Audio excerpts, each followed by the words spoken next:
Okay. Hi, Farahana. Hi, Aleema. How are you? Good. How are you? Good. Excited for this next session. Yes, absolutely. So I wanted to just say welcome all our viewers and say Aleema to everybody. So my name is Aleema, and this is part 2 of our 4-part module that we started recording last week. My Mind Matters. Farahana hosted that session. And I hope that everybody managed to put into practice some of the tips that you had given at the end of the session. And just to give a quick summary, you covered the basics of mindfulness, which, putting it simply, is being present in the moment without any judgment. Now, we covered the benefits of mindfulness, and we talked about how it increases concentration power, it increases sensory clarity and equanimity, which is pretty much being, again, in the present moment without judgment. So, Brian, what I wanted to share actually is before we started this session, I was putting my daughter to bed, and it normally takes about 10-15 minutes to put her to bed. Today it took about 40 minutes. And now there's a specific reason I'm bringing this up, because we've been practicing mindfulness for a while. And so as I was just sitting next to her, I was doing my mindful moment, being in the moment. And because of that, I could literally feel her heartbeat, enjoy the sound of her breath. You know, a baby's breath is very different from an adult's breath, right? And Right. not get rushed into the whole, I need to record this webinar for Farahana. It's almost 8 o'clock. Then I also have a couple of presentations that I'm preparing for. So all those thoughts could have potentially actually taken over that moment I was sitting with her in the room for 40 minutes.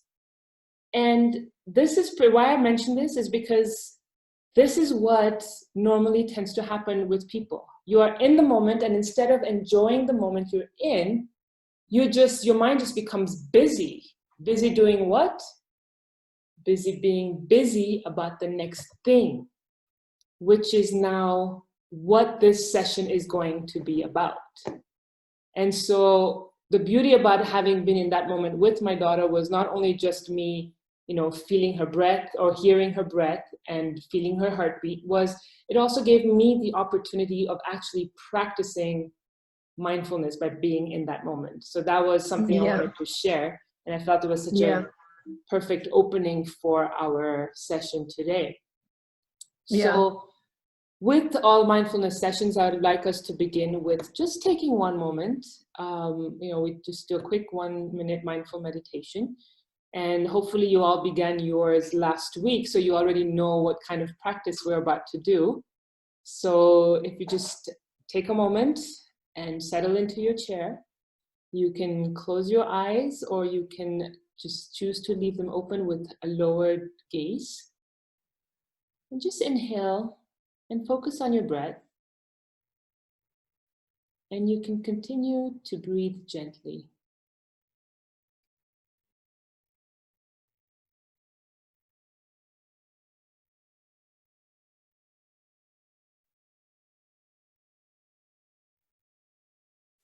Find your mind wandering off,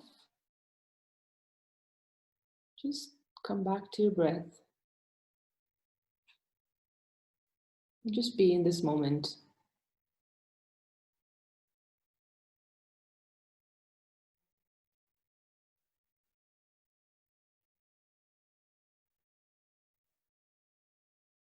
Whenever you're ready, you can come back into the room with us.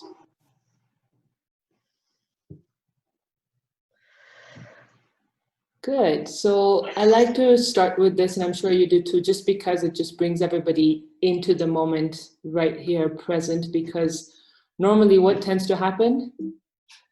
This tends to happen. Well, this is what was happening right now, where we're just being. But normally what tends to happen is this. This is what tends to happen when you're not concentrating, when you're not being, when you're not just in your space, in the moment. This is how busy our minds are. And what are we thinking about constantly? Now, if this is what you were going through, and I'm talking to our listeners, if this is what you were going through, also accept that this is okay. Because it's not just you who goes through this, it's everybody. Since the beginning of time, this is what we have gone through our entire lives. This is how, as soon as you're born, you're being ingrained with thoughts and values and beliefs and different ideas. And we've never really been taught how to just be. There's that constant do. Because especially now when we get into our adult space, we're constantly searching, we're constantly looking for the next thing, we're constantly wanting to achieve the next thing. And because we're constantly questioning and searching, we are thinking. This is the thing, we're continuously thinking, and our thoughts in our mind just gets jumbled up. We're so busy planning for the future that may or may not happen that we forget to focus on what's important, and that's right now. Now, with COVID, how do you think people are handling the virus? How do you think people are handling COVID-19 right now? Yeah. Right? It's the constant worry about, oh my God, what is going to happen tomorrow? What is going to happen? You know, there's that fear, there's that anxiety, there's that constant stress. And then there's the whole, okay, once COVID passes, what are we going to do after that? So our mind isn't like, I think right now our mind is probably overdrive. Yeah, Right? absolutely. Absolutely. And I think in the desperate attempt to understand what's going to happen next, or even like, you brought it beautifully together when you said that you were able to just focus on making your daughter sleep, being there and enjoying that moment.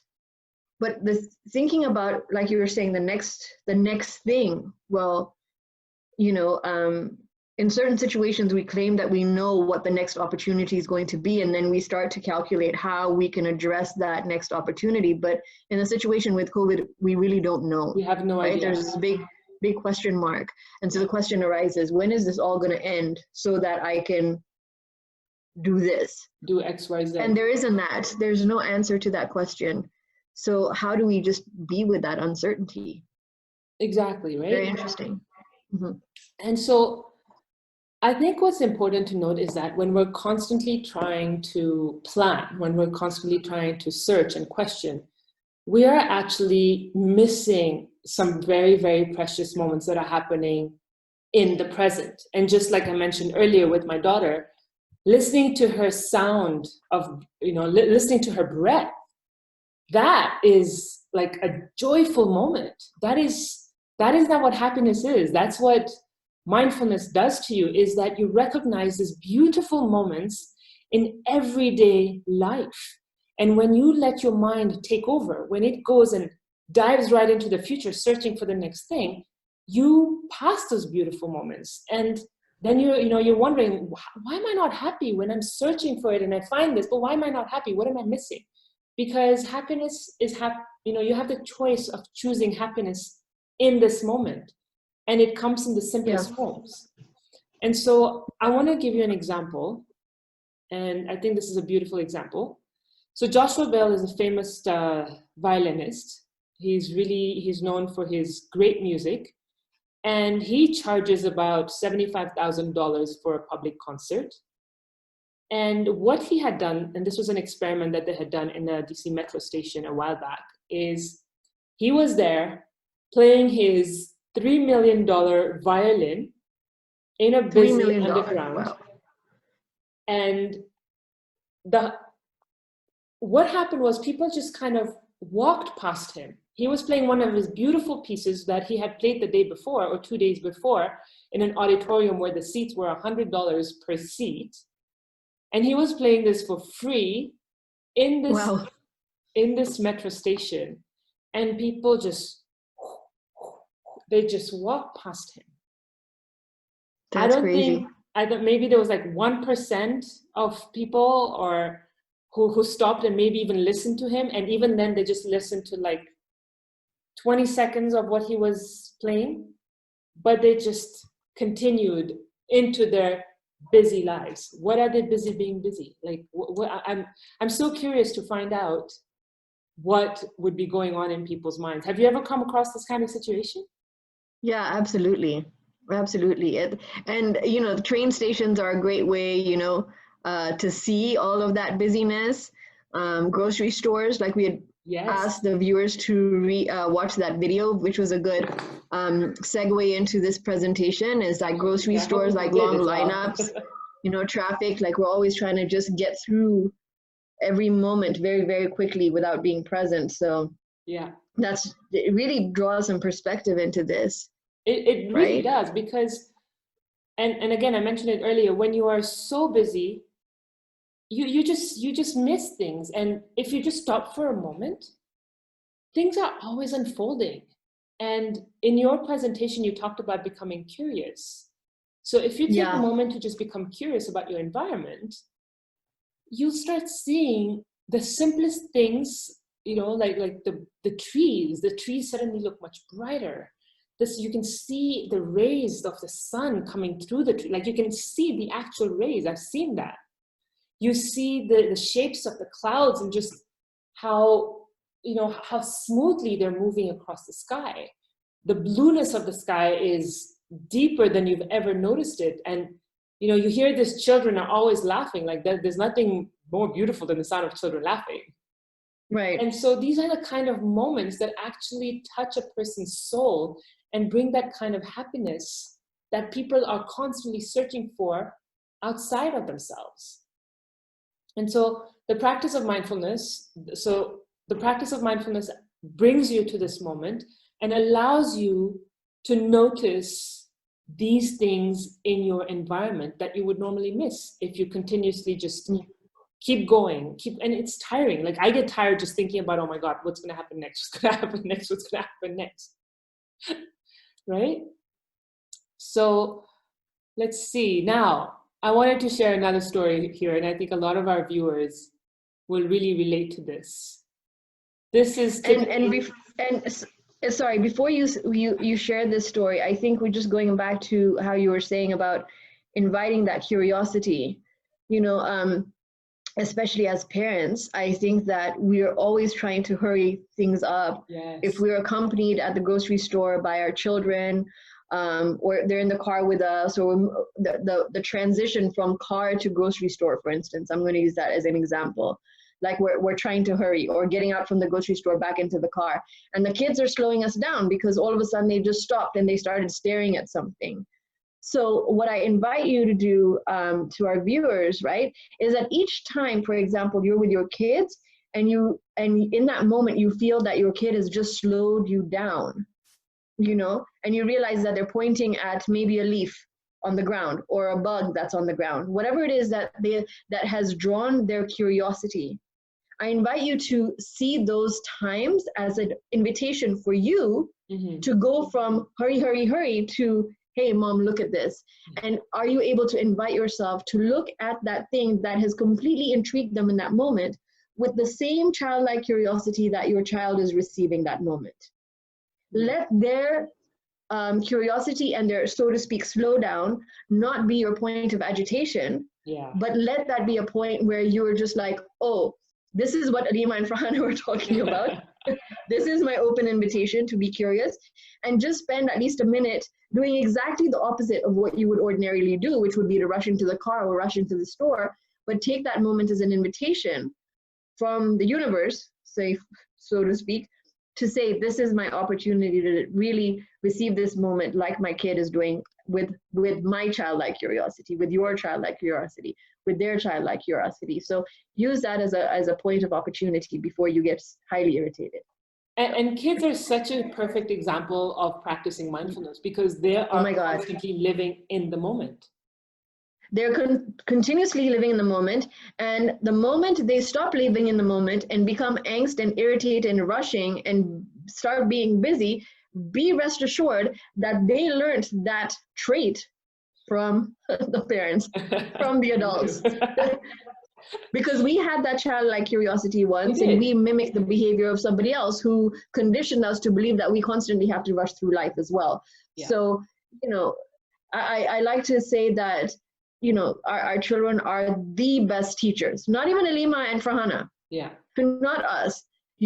Our children are the best mindfulness teachers that you can really leverage their skill set and their innate nature of just being is a reminder that you too can just be in that moment. Exactly. And so what I wanted to do with this is give an example on how you can actually start that practice, even if you're stuck in this kind of traffic. This is a typical scene in Nairobi. I don't know if you get that in Dallas where you are. Yeah. You do, okay. Except not roadside vendors trying to But see, okay, so this story is based on the roadside vendor. So I was on Mombasa Road, and I was coming back home from a meeting, and this was probably around 4 o'clock. So typical traffic time. And choco block, lights are red, and you have all these vendors on the side of the road. And there's one guy who was trying to sell a Louis Vuitton bag to the car in front of me, and he, they did their exchange. I started watching him. First, I was getting irritated with the traffic, and then I realized, I'm like, no, you know what? I'm here. There's nothing else I can do. Me getting irritated is not going to get me home faster. So let's just kind of be in the moment. Let's just see what's going on.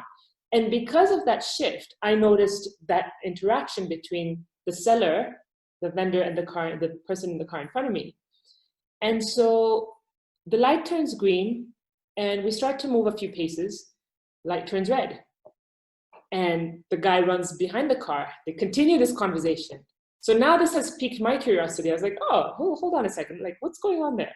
Light turns green again. We move forward again a couple of paces. Light turns red. He runs again. And now I find myself going, this guy's about to make a sale. And he's not giving up. So I start to go, you can do this. Like in the car with my driver, I'm just like, all right, I think we need to send him some good vibes here. Like this guy needs to make his sale. Yeah. And so again, it turns again, it turns green, and a few cars move. And I know that the next green light would be when we would go through. And so at that time, I found myself going, okay, you know what? You can do this. Like this is yours. Like you got this, because he had run back to the car. He was practically in the car with the woman.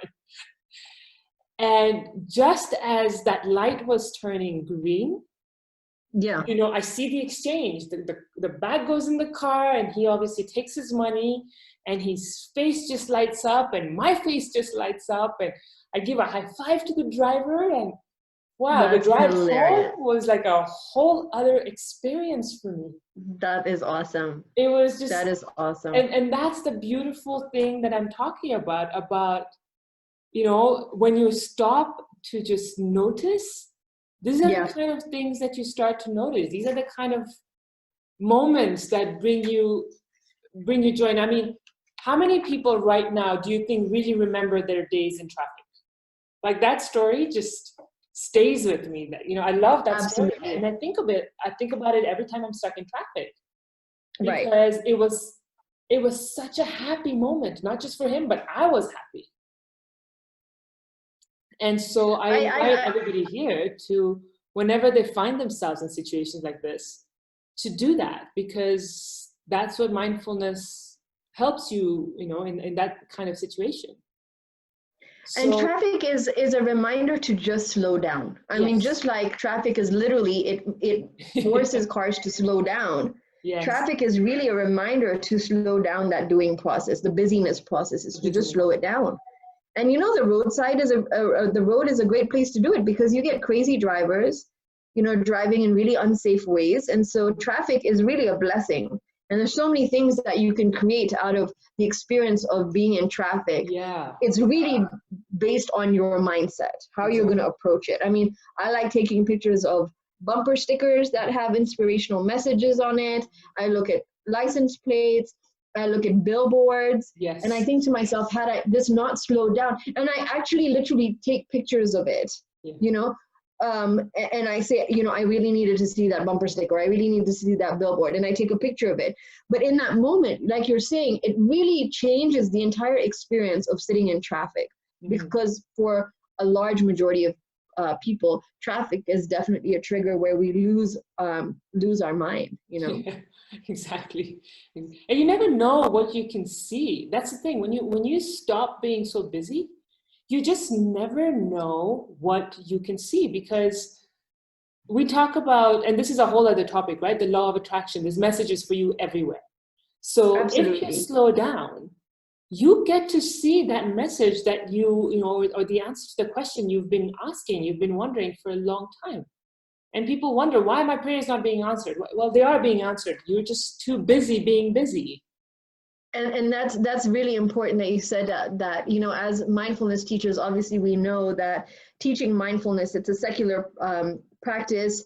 It's not got anything to do with a faith or a religion or a spiritual journey. However, for me personally, you know, I understand the concept of mindfulness and being present, but what I've found in my personal experiences being more present is I have found those messages, whether you want to call it from the divine or the universe or God or whatever it is, the answers to my questions that I've asked on a deeper level to something higher than myself, to my higher self, the answers come down when I become more present, when I slow down and when I stop doing and I start being. So yeah, there's another layer of it. I think that's really, really important for people who are open and interested and want to be more of a seeker to find how those answers are coming. Because yes, we do know that we pray all the time, which is our ask, but what is the listen and how do we get to the answers? And we get the answers through all these signs. And one of the things I was going to say in this book, of course, just happens to be here when we're doing the recording, sure. But as I mentioned, that I take license plate pictures and I carry around my little book, which is my angel numbers book, and I read up the significance of the numbers and what I believe the angels are trying to tell me, because that man just cut me off. And for me, the person who cut me off can either be a point of such irritation where I'm like, oh man, and then I start to drive faster and I want to cut him off, or I want to show him a finger or whatever, you know. But what I do instead is I tell myself, if he hadn't cut me off, I wouldn't have noticed, boom, that bumper sticker, or I wouldn't have noticed that number. And so that was just the universe way of saying, it was like a, hey, look at me, you know? Yes. So it's a really shift in mindset, because you stop getting aggravated by that cutoff driver and you're thanking actually that driver. And I pray for, you know, his journey to be safe on the road. But, you know, but also that I received this message that I had to see, you know, a really inspirational bumper sticker, for instance, or numbers from my number book or whatever. You know, I have ways of coping with changing my mindset about how a situation has just unfolded. Absolutely. And that's where I can even say that when you think something is a coincidence, is it really a coincidence? Leave them with that. You can think it, and that's fine. But, you know, in my mind, I want to believe that everything is perfectly aligned and I'm exactly where I'm supposed to be. And if that's the story I want to tell myself, and as a result of telling myself that story, it puts me in a more positive mindset. It's more accepting and non-judgmental of what's unfolding in my present moment, then I'm going to allow that story to just stick with it and be what it is. Somebody can turn around and be like, Farahana, that's complete nonsense. And that's totally fine. We're all entitled to that's your story. This works for me. Yeah, but this is how the moment unfolded for me based on my story, because I said to myself, hey, the angels are trying to talk to you, or that billboard is a message for you, and you know, you had to slow down, and this person, the light had to turn red. I'm like, thank you, red light, thank you, billboard, thank you, message, all of that. So that's my story. And all of that came together so perfectly for you to be able to read that message. Absolutely. Right. So what I want to do now is I just want our viewers to just take a look at this video. And I believe there is sound to this video. So, so let's have a quick, it's called the monkey business illusion. So I think you can hear the sound, right? Count how many times the players wearing white passed the ball.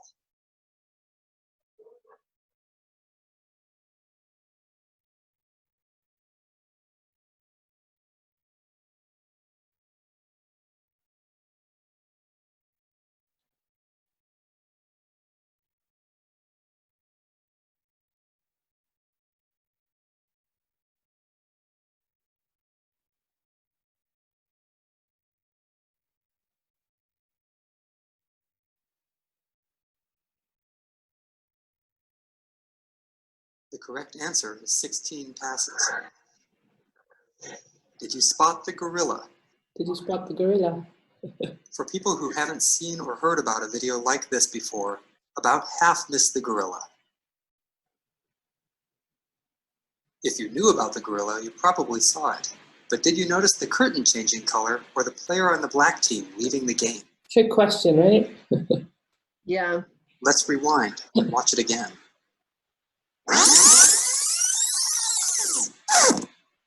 Here comes the gorilla, and there goes a player, and the curtain is changing from red to gold.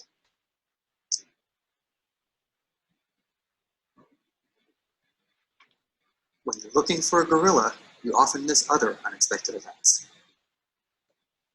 And that's the monkey business illusion. So I really like this example because I feel like, you see, the gorilla and the person leaving and the curtain changing all happened at around the same time.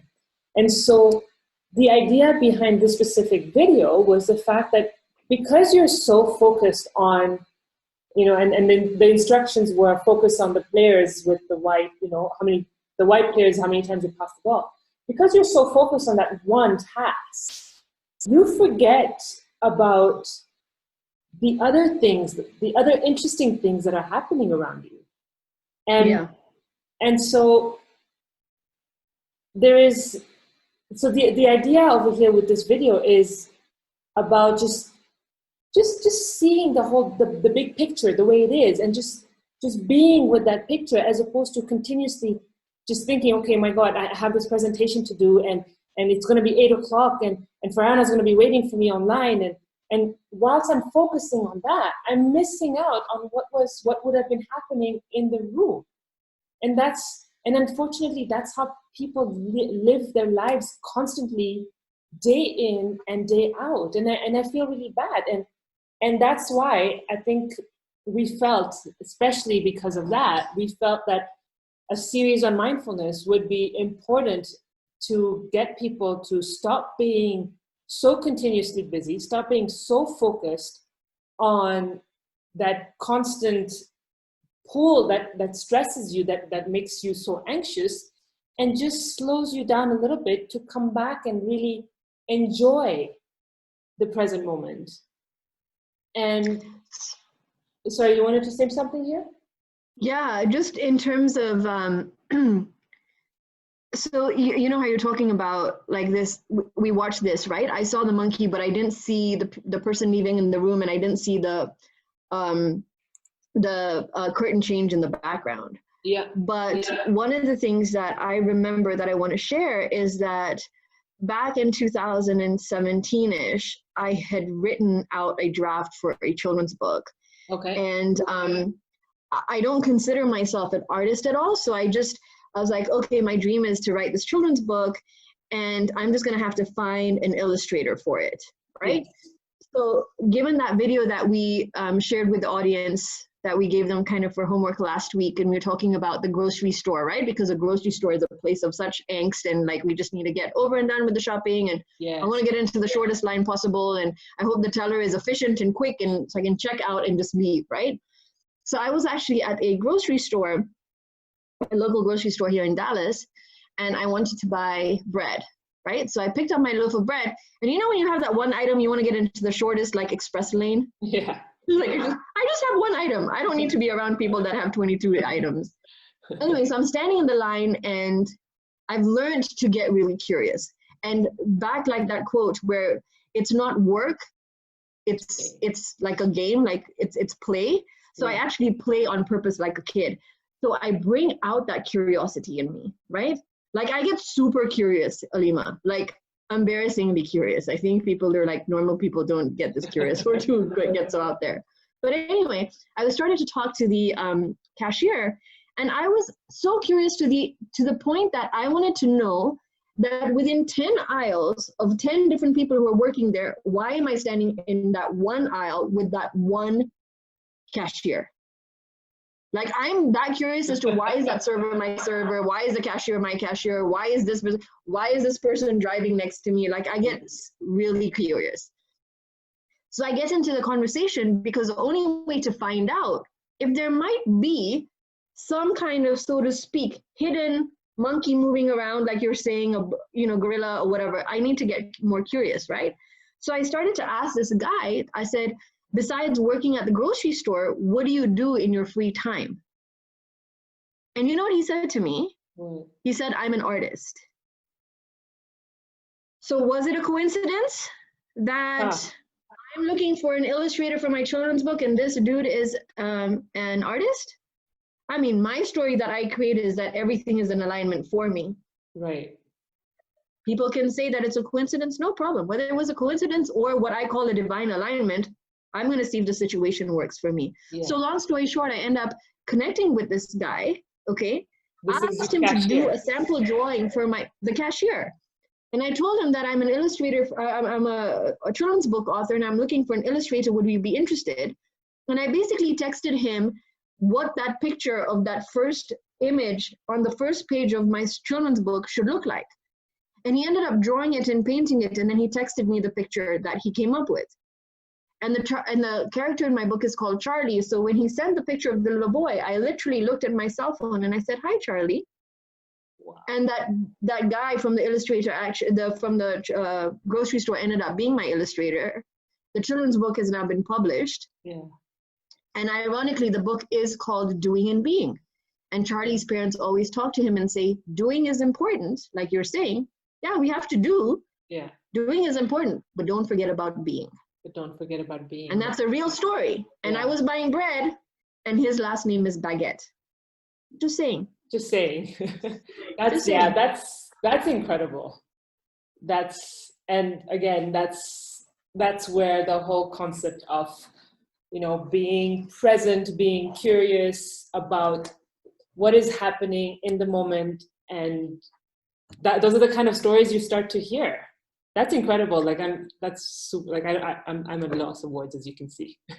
and the thing is, though, if we invite our audience then at this time, to just, after this module is completed, to kind of think about the times where you just happen to be at the right place at the right time. Yes. And let's say, for example, for the sake of argument, because we talked about vocabulary, right? Yes, we did.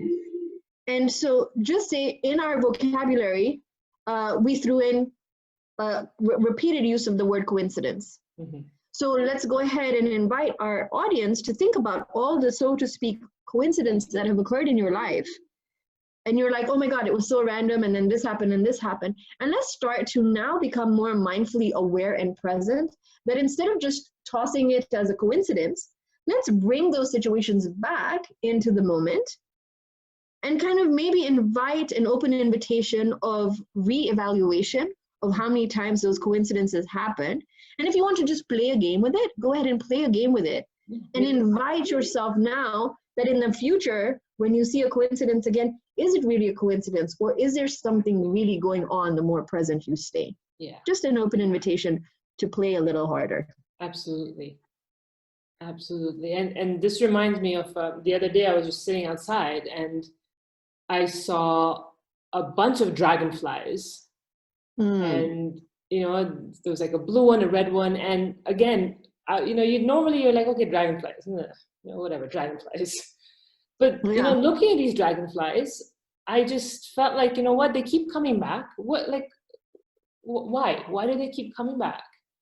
And what I ended up doing is looking at, I searched the meaning for that dragonflies. And it actually pretty much was spot on about what is happening in the world right now, about how dragonflies are known to bring about change. And it invites you to do a lot of self-reflection. That was literally the meaning of dragonflies.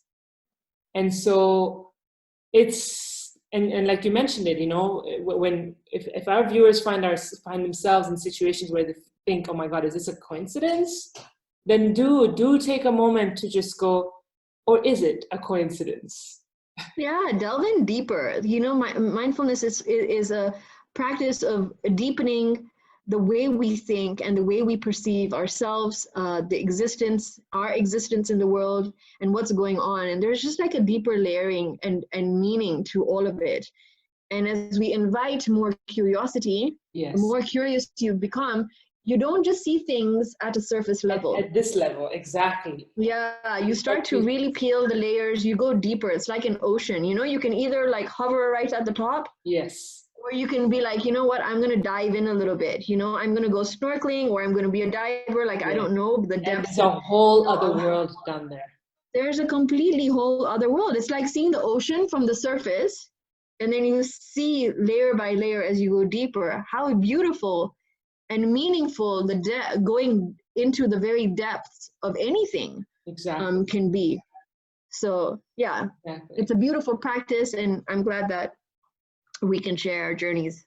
For sure. So what I want to also share next now is the concept of neuroplasticity. And I know you touched on it a little bit last week as well, because a lot of people wonder, okay, well, I'm going to, how long does this take? How does it work? So a lot of people are curious about, excuse me, how the brain works. And so over here, the idea of neuroplasticity is the rewiring of the brain. And we're not going to get too technical here, but what happens when you do practice mindfulness is that the brain actually changes and adapts to the situation that you're putting it in. And it kind of starts to create new patterns of thought and create new neurological connections, allowing your practice to continue and become a part of who you are. And I remember when I started doing mindfulness, of course, your thoughts are all over the place to begin with, or you start noticing more thoughts.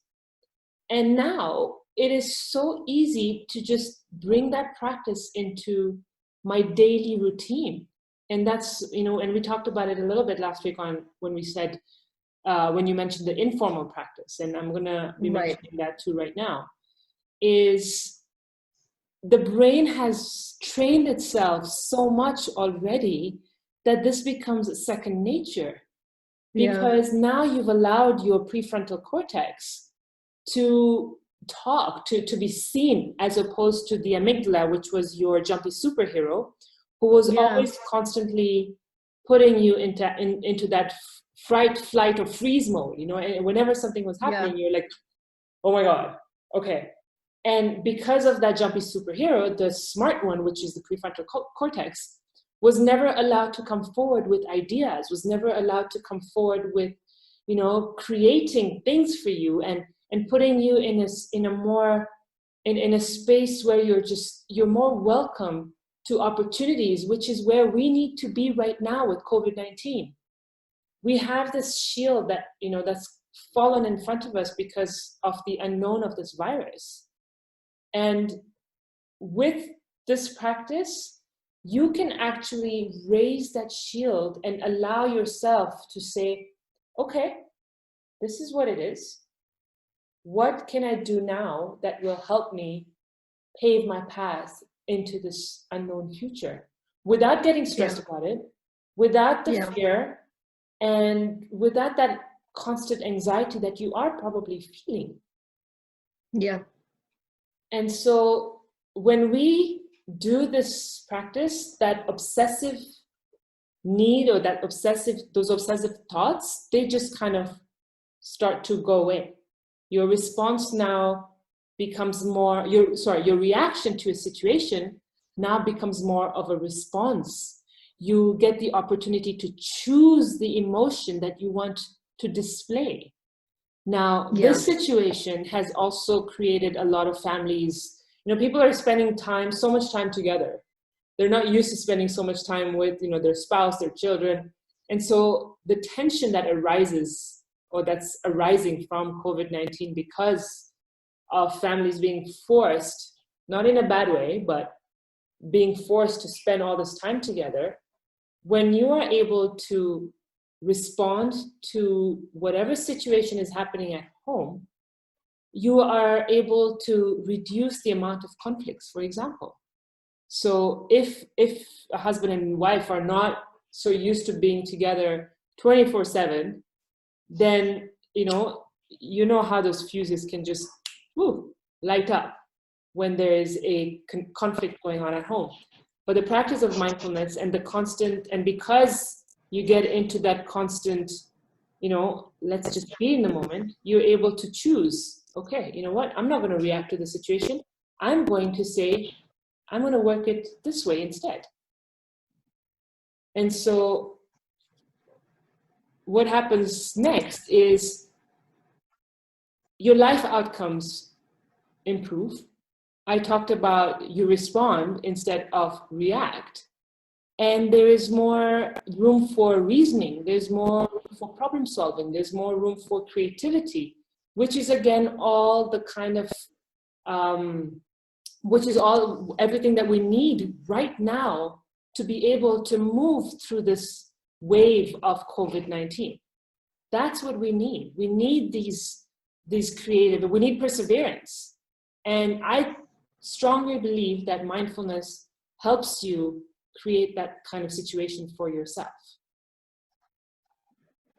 And so now, my question now is, how do we start coming to our senses? Farahana, how do we start coming to our senses? And we do that losing our mind.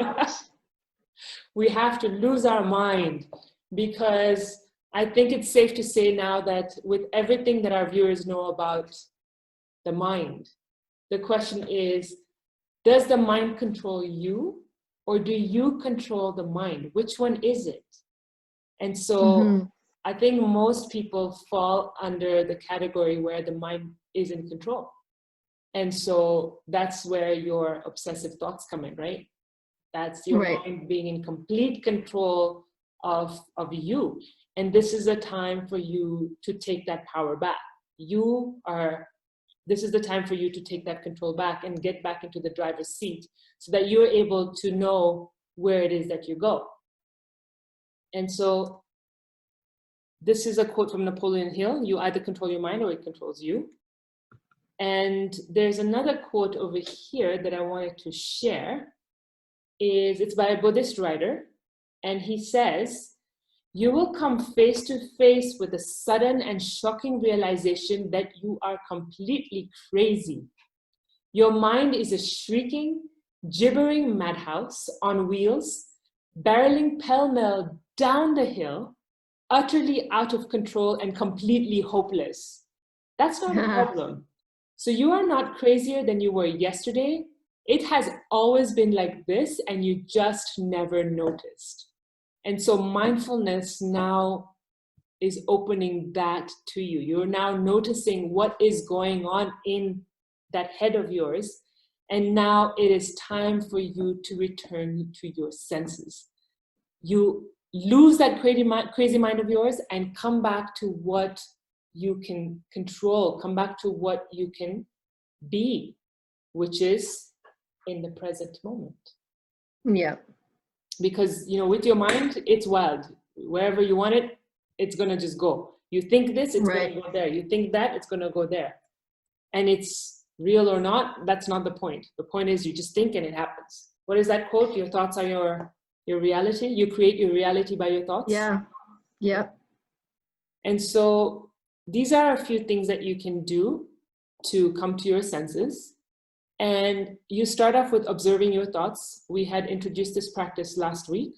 And so I would like to invite our viewers here to just continue to observe their thoughts. And whenever they feel like their thoughts are wandering, acknowledge them by saying, thinking, you label it, thinking, and then you come back. And this is good, especially when you're sitting in your mindful practice. So when you're sitting, it could be a meditative practice for 5 to 10 minutes. You will probably have your thoughts wander. And when you do and you notice that, say thinking, label that thought as thinking, and come back to your breath.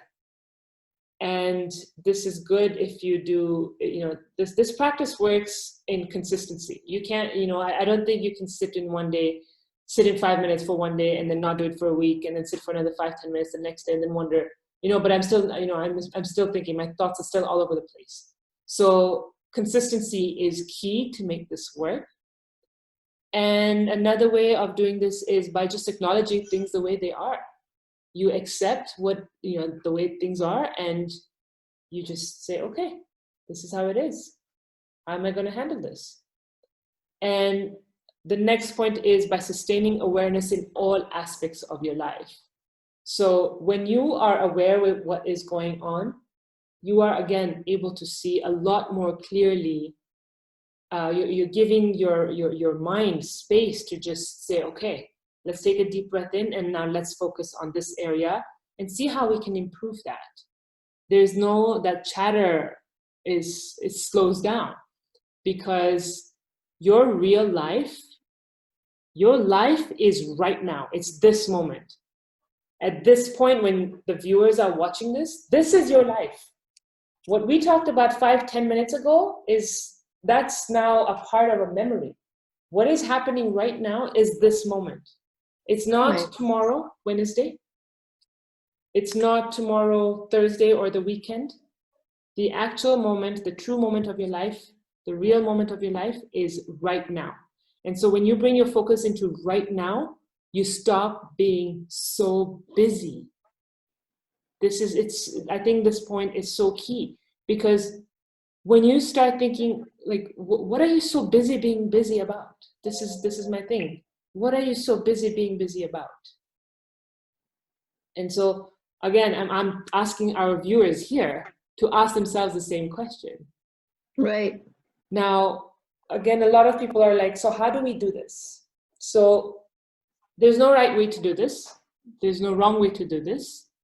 You just have to keep bringing awareness to your body and just feel how your body is also unfolding. Because when you sit there in your practice, feel the sensations, feel the fabric against your body, feel how your body feels on the chair, and just feel how your body is flowing, because life is unfolding with every breath you're taking. That's your life unfolding. And that's the moment that we want you to focus in. You sense your body as a whole. So when you're walking, sense every part of your body walking. When you're sitting, sense how you're sitting. When you're sneezing, that happens to me a lot, get into that sneeze, and that's being in the moment. Your breath is such a great anchor. That's the one that keeps bringing you back. And so I would say be in touch with the breath as it goes in and out of your body. You can feel it as it enters your body, into your lungs, down into your belly. You can even follow your breath all the way down to your toes and its return out of your body. And that's the energy that I would suggest to all our viewers to start feeling, the energy of the breath. Because what's the first thing that people tell you when you're like anxious? Okay, calm down, breathe, breathe, breathe. And that is free. That breath that you're taking in it's there for you. So feel it in its entirety. And again, remember that your life is now and not yesterday and not the weekend. Now, I have an assignment for our viewers. I hope they have learned a lot from this session. And I want them to write a letter to the mind. So you can start off the letter, and I'm going to read this extract, where you say, "Dear mind, I understand that you're going through a lot, but just slow down a moment. Just take it easy. I know you hate it when I say this, but just consider this for 1 second. You are keeping me awake constantly, and I just cannot rest anymore. You want to do this, you want to do that, you want to accomplish this. You keep reminiscing about that breakup. It happened so many years ago. Why do you keep bringing it up and not letting me sleep?" This was just an extract I pulled out. Write down everything that comes out, and you'll start seeing a pattern in the letter that you're writing to your mind. You'll start seeing what kind of thoughts you're having. Like if you're reminiscing about that breakup that happened such a long time ago, it's a weight on your shoulders. It's a weight on your mind. You don't need that. It's something that you've left in the past. Don't bring it with you. Don't be being busy with that thought consistently in your head. And so that's something I want our viewers to really get a chance. You have an opportunity to do this. put all those things down on paper and see the kind of patterns that are coming up. You'll be surprised. And the other thing I want you to do is, there's an informal practice that I would like you to now ingrain for this coming week. And that's to be completely aware when you are preparing your meal and when you are actually eating it with your family. I want you to, when you're cooking it, I want you to feel the smell. I want you to smell, actually, smell the smell. I want you to really smell the odors. You know, maybe you're using some herbs, the rosemary, the basil, you're cooking the tomatoes. Feel the aroma, smell the aroma that's coming out of your cooking experience. Really get into it. Because when you start doing that, you start tasting it. Even though the food hasn't reached your mouth yet, you start tasting it. Yeah. See the colors that you're putting together. Maybe you're creating a bolognese. You know, the green pepper that you're cutting, the yellow pepper, and see the combination of that when you're putting it in your bowl. When you sit down to eat and you're tasting that food, be mindfully aware of the ingredients that went into that food. Be aware of the different textures that are, you know, that are playing around in your mouth. And just really, really taste every single bite that you're taking. And that will give you that will add a whole new meaning to the word savoring. So I want you guys to savor each and every bite and make that bite like a meditation for this entire week. Breakfast, lunch, and dinner. And so mindful eating, as you can see, you have a sense of smell. You have a sense of sight. Like if you look at this plate that we're sharing, that looks beautiful. I think I want to put this together tomorrow. Look at the colors that are coming out, and you know, who knows? Maybe you associate this with something a song that you've associated with a bunch of colors. I don't know. Like, just really be in the moment and feel every single bite of that mindful moment that you're going through. And this is, I really hope our viewers actually get into this and enjoy this, because once you start this, you know, your eating experience is never the same. Your eating experience will never be the same. Your food will be even more flavorful than you could ever imagine.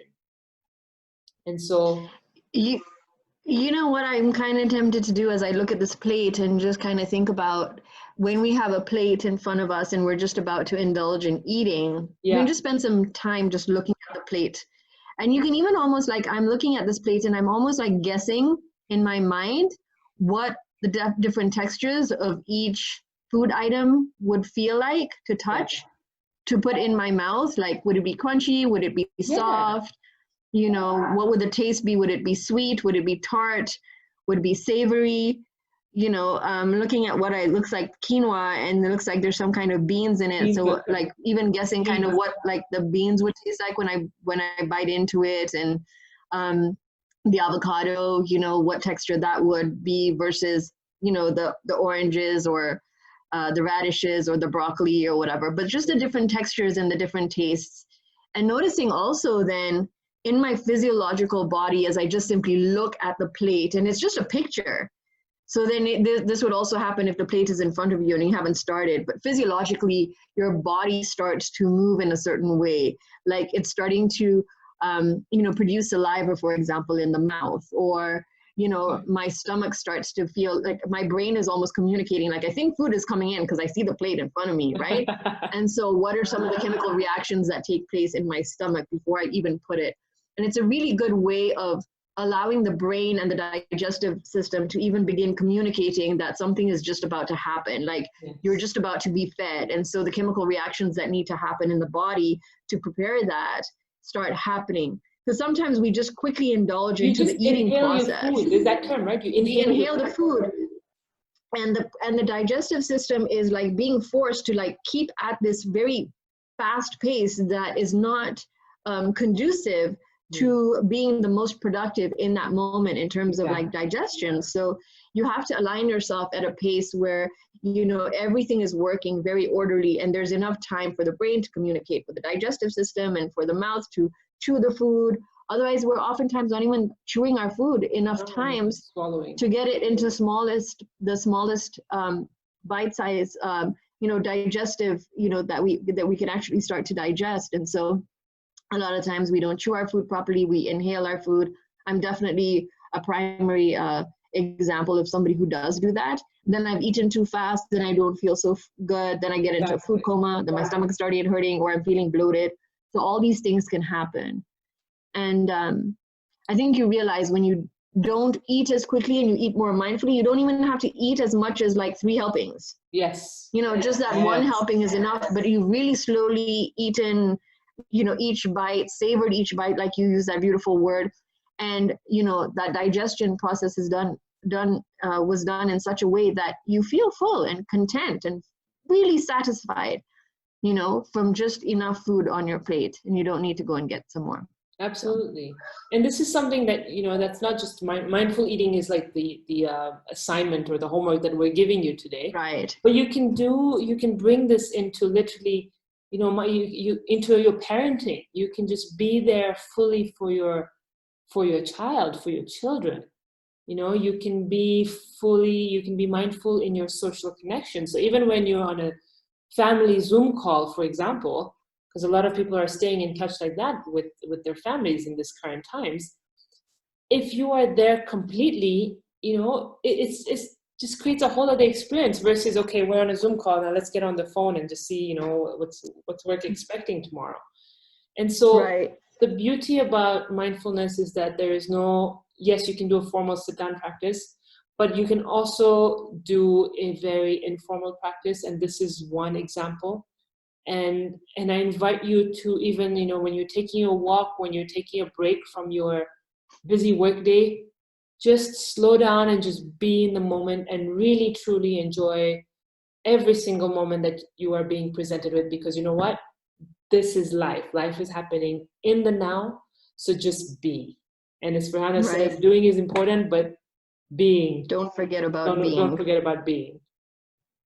Yeah. So Farahana, I don't know if you want to add anything to this before we wrap up completely.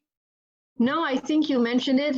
As our informal practice goes, you're going to realize more and more how mindfulness just spills into all the different areas of your life. The list is exhausting if we even attempt to list how many places in different situations you can apply mindfulness to. But as much as we possibly can in all the modules, we'll cover some. But mindful eating, washing your hands. 20 seconds, COVID, 20 seconds of washing your hands. That's a long time, but how does the soap feel in my hands as I rub, in between my fingers, my nails, like using that sense of touch, mindfully and describing words like Aleema was talking about, when a thought comes up, just label that as thought and then return back to the breath. So over here, you can, mindfully notice the temperature of the water, and you can label it with, an adjective that describes what the water feels like. Water feels cold, water feels warm, water feels hot, soap feels slippery, smells lemony, whatever. And like you said, you might be able to taste the lemon scent in your mouth, because our sense of smell and our sense of taste is also very much connected. Yeah. So just doing all of those, going for a shower, feeling really the water droplets hit your back when you're showering. What is the temperature of the water? How does the soap feel against your skin? Are you using a little brush, a scrubber, a loofah, whatever? What does that feel like? Textures, shapes, sizes, all of those things are, will allow you to really bring that practice and that mindfulness in that moment alive. Oh, absolutely. Absolutely. So perfect. Well, thank you so much for being with us again today. And stay with us. We have our next session in a week, and Farahana will be leading that session. And please, enjoy your week and be mindful. Be in the moment. Yeah. Don't miss out those moments, because you know what? There's beauty in every single moment. Absolutely. Okay. Have fun, everybody. Thank you so much. And good night.